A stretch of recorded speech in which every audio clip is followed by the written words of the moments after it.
HDFC में कैसे job करें, कैसे करें अप्लाई। नमस्कार दोस्तों, मैं कमलेश बनारस से, और मैं बताना चाहता हूं कि अगर आप एचडीएफसी में जॉब करना चाहते हैं तो उसकी थोड़ा लंबी प्रक्रिया होती है।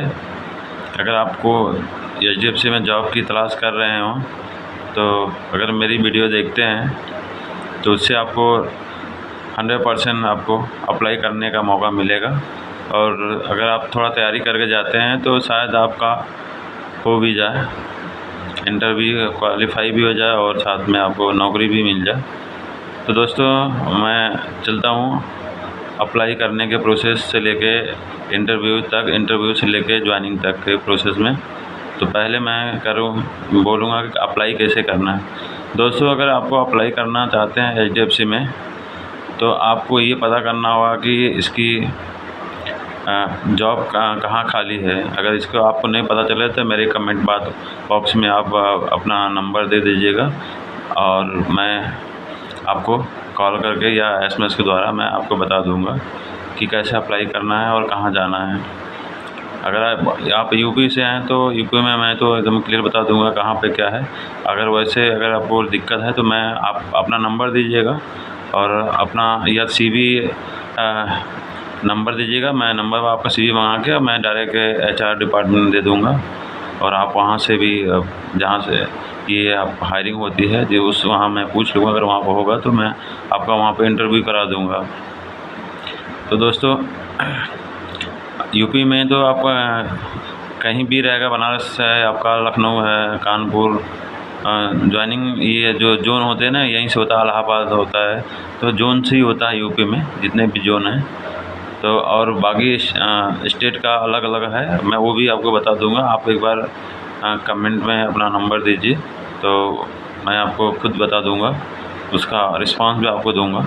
ठीक है दोस्तों, तो अब रही अप्लाई करने के, जब आप वहाँ पे आपको ऑफिस बताया जाएगा, ऑफिस में जाना होगा। पहले तो अपना सीवी लेके जाना होगा, वहाँ आपको इंटरव्यू होगा। इंटरव्यू होने का बहुत ज़्यादा नहीं, इंटरव्यू में पूछा जाता है आपके काम और क्या कर सकते हैं, आप जिस डिपार्टमेंट में जा रहे हैं जिसमें ज्वाइनिंग करने के लिए। जैसे लोन डिपार्टमेंट में ज़्यादा हायरिंग होती है, होम लोन में, तो वहाँ पर जाएंगे तो आपसे यही सब पूछा जाता है, छोटा मोटा चीज़ें। उसके बाद एक पेपर आपको दिया जाता है। अगर आपको उनको लगता है नहीं ये लड़का को लिया जाता है तो आपको एक पेपर दिया जाएगा और हिंदी इंग्लिश में रहेगा और 10-10 नंबर का। तो उसको आपको 10 से 15 मिनट समय में आप फिल कर सकते हैं। वो टेस्ट होता है एक छोटा सा, वो टेस्ट में अगर आप पास होते हैं तो फिर वो सीवी लगा के भेजा जाता है एचआर डिपार्टमेंट को। और वहाँ से जो आप रिज्यूम पर लिए रहते हैं वो पूरा आपको वहाँ पे उनको एक्सपीरियंस सर्टिफिकेट किसी जॉब में कहीं किए हैं तो या फ्रेशर हैं तो कोई बात नहीं है।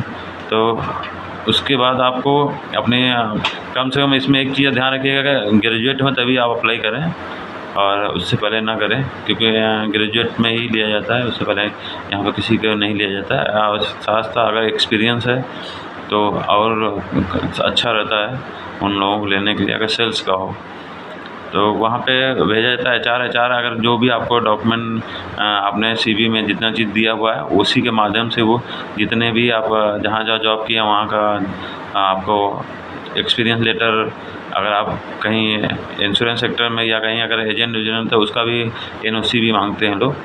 ये चीज़ें आपको पूरी वहाँ देने के कम से कम मान चलिए कि इस प्रोसेस में आपको इंटरव्यू से लेके और ये सब पेपर पर लेने के बाद तो वहाँ पे आपको फिर जब आप पूरी पेपर आप उनको मेल करते हैं, जितने वो डॉक्यूमेंट आपको उस पर लिखा रहेगा वो एक्चुअली आपको मेल करेंगे। वो मेल के अकॉर्डिंग आपको पूरा डॉक्यूमेंट आपको फिर उनको दे के क्लियर करना होता है। उसके बाद वो पूरा वेरीफाई करते हैं, आपका पैन आधार आपका घर तक आपका मतलब एजेंसी से वेरीफाई कराते हैं।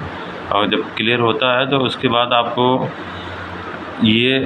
फिर आपको ब्रांच बुलाते हैं और ब्रांच में अब आपको मतलब एक मेल करते हैं, मेल के माध्यम से आपको ब्रांच बुलाते हैं। वहाँ पे आपको उसी दिन आपको ऑफर लेटर देते हैं और आपको पढ़ने को देते हैं। इन लोगों को ऑनलाइन ऑफर लेटर नहीं मिलता है, जो भी प्रॉब्लम हो, लेकिन मतलब है अच्छी चीज़ है। और अब क्योंकि आपको सामने बुला के सब कुछ करते हैं, अगर आप एक्सेप्ट करते हैं तो फिर वहाँ से आपको शुरुआत आपको होती है। और आप सैलरी देखिए डिसाइड इंटरव्यू पे ही होती है। अगर इंटरव्यू में आप सैलरी डिसाइड कर लीजिए आप किस पोस्ट, उसमें भी बहुत से पोस्ट होते हैं। मार्केटिंग तो सबका आता है, सबका अलग अलग पोस्ट है। मान चलिए आपको मिनिमम 15,000 से स्टार्टिंग और मैक्सिमम एक ठीक ठाक अमाउंट तक मिल रहा है। और आपके एक्सपीरियंस, आपके सब काम के ऊपर डिपेंड भी करता है। इसमें इंसेंटिव भी अच्छा खासा मिलता है। और वहाँ होने के बाद आपको प्रमोशन भी होते हैं। इसमें आपको इंसेंटिव के साथ साथ आपको मतलब काफ़ी चीज़ें मिलती हैं भी हैं। आपको आई कार्ड से लेके, आपको विजिटिंग कार्ड से लेके मतलब जो भी एक प्रक्रिया होती है, एक मतलब सेल्स को चाहिए। और अच्छा ट्रेनिंग गाइड सब है। आपको हॉलीडे छुट्टी सब मिलता रहता है। इसमें ऐसा नहीं कि आपको एकदम छुट्टी नहीं मिले, संडे कहीं प्राइवेट कंपनियों में बुला लेते हैं। यहाँ पर ऐसा नहीं होता है। यहाँ पे जिस वर्किंग डे में ही आपको वर्किंग करना होता है। नॉन वर्किंग डे में आपको कोई ज़रूरी नहीं, ऑफिस तो नहीं जाना होता है। नहीं, ऐसे तो आपको 9:15 साढ़े 9 बजे तक आपको जाके थंब लगाना होता है, जाते वक्त और आते वक्त दोनों। 6, साढ़े 6, 7 बजे मैक्सिमम अगर क्लोजिंग में चले तो 7, साढ़े 7, कभी 8 भी बज जाता है। तो क्योंकि आप जाते हैं, लोन के लाते हैं फाइल, उसमें लॉगिन वॉगिन करना है। आप इसमें है कि आप कई डिस्ट्रिक्ट में भी काम कर सकते हैं। ऐसा नहीं कि सिर्फ आप जिस डिस्ट्रिक्ट से ज्वाइन किए वहीं पे करना है। यहाँ इनका पॉलिसी अलग होती है। जाएंगे आपको ट्रेनिंग में सब बता देंगे आपको, और आप इनके साथ जुड़ के काम करेंगे, अच्छा रहता है, बहुत ही अच्छा होता है। और टाइम टू टाइम प्रमोशन और टाइम टू टाइम मतलब हर चीज़ें आपको सैलरी इंक्रीज़ भी अच्छी खासी होती रहती है। आपका PF, SI, इंश्योरेंस, मेडिकल जो भी का मतलब वो सब बड़ी है HDFC।